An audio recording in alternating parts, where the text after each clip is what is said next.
joined by one of the best ever to lace them up in Lennox Lewis. Yes. The two guys that fight in 9 days' time in Tyson and Usyk are trying to join that little list that you're on, Lennox. Yes. Do you believe the winner goes into that list with yourself?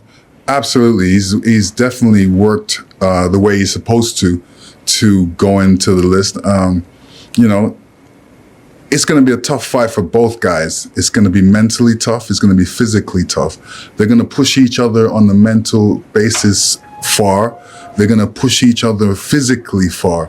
Both guys want to win this fight. Alexander Usyk hasn't lost a fight. And, you know, he wants to keep that going. He wants to be the heavyweight that hasn't lost a fight. So both guys want something from this, and it's going to be a mental challenge and a physical challenge. Lennox, I spoke to Michael Mora this week in Hamburg, and his prediction is very bold. He says Alexander Usyk will stop Tyson Fury in the 10th round. Wow. What do you think of that prediction, and what's your prediction for the fight? I think it's going to be a banger. It's going to be a banger. It's going to be a serious fight. You know, after the first fight, I actually went and watched my Evander Holyfield fight. And I was like, what's different about our fight compared to Tyson Fury, Alexander Usyk? And let me tell you the difference. The difference is one guy was more serious than the other guy. You could say Tyson Fury lost that fight and Usyk won it. Now it's a situation where they're having another fight. Tyson Fury has to win that fight. So he's going to be more focused. He's going to put a little bit more weight on to get through this fight. And he's a lot more serious.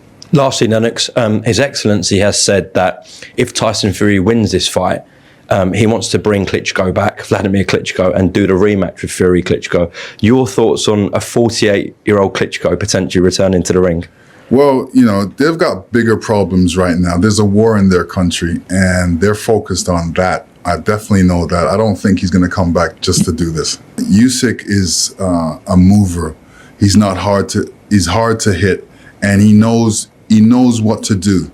He goes in there, he'll punch, he's with you for a second, then he's out of range. So it's a tit for tat. You know, both guys are going to be using their brains, their ring intelligence, their ring IQ.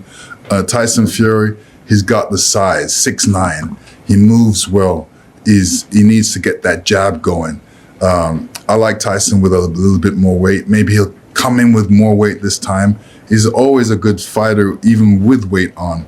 And with weight, he can push the little guy back. He can put his weight on the little guy as well. There's a lot of different things that Tyson Fury can do to unhinge Alexander Usyk and make it a harder fight for him to win. Lennox, the shot really that was having a lot of success for Tyson in the first fight was the uppercut, also going to the body. How key do you think that will be for Tyson? Because he was landing on Usyk from like 3 to 7 those rounds with that uppercut at will. Yeah, no, well, I noticed that. I noticed that he get in with a couple of uppercuts. That's why when they said, oh, well, if you fought Usyk, what would you do? I would say, well, you know, I would throw a good uppercut because he's susceptible to uppercuts, and I throw a mean uppercut. And that's how I would definitely fight the fight. Do you think he's vulnerable to the body? Well, anybody that's vulnerable to the body, and everybody's saying it, usually goes back and works on the body and says, like, I make them think I'm vulnerable to the body.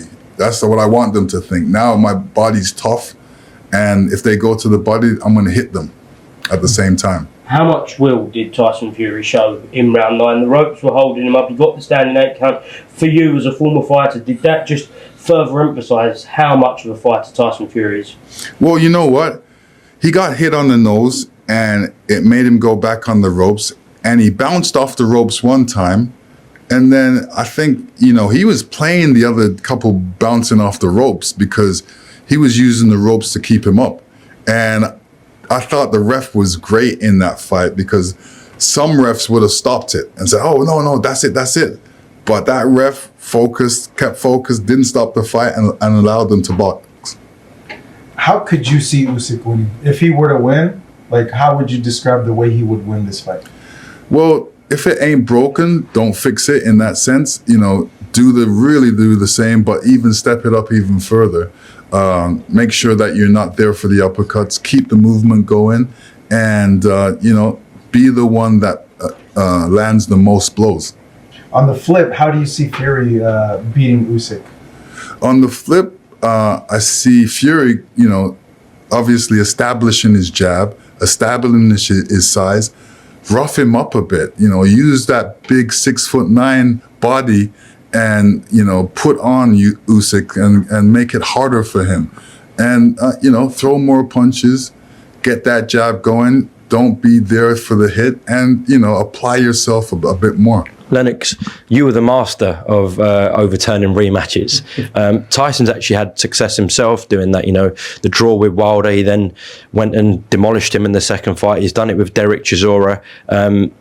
What was it with yourself that was so good in your mentality about going into those two rematches where you just flipped the script? Yeah, well, the way how I lost was like falling off a horse. So it really just takes me to jump on that horse and hold on a bit more, a bit longer. For me, I knew the mistake I made. And for me, all I needed to do is really go in there, work harder, and make sure that mistake doesn't happen again.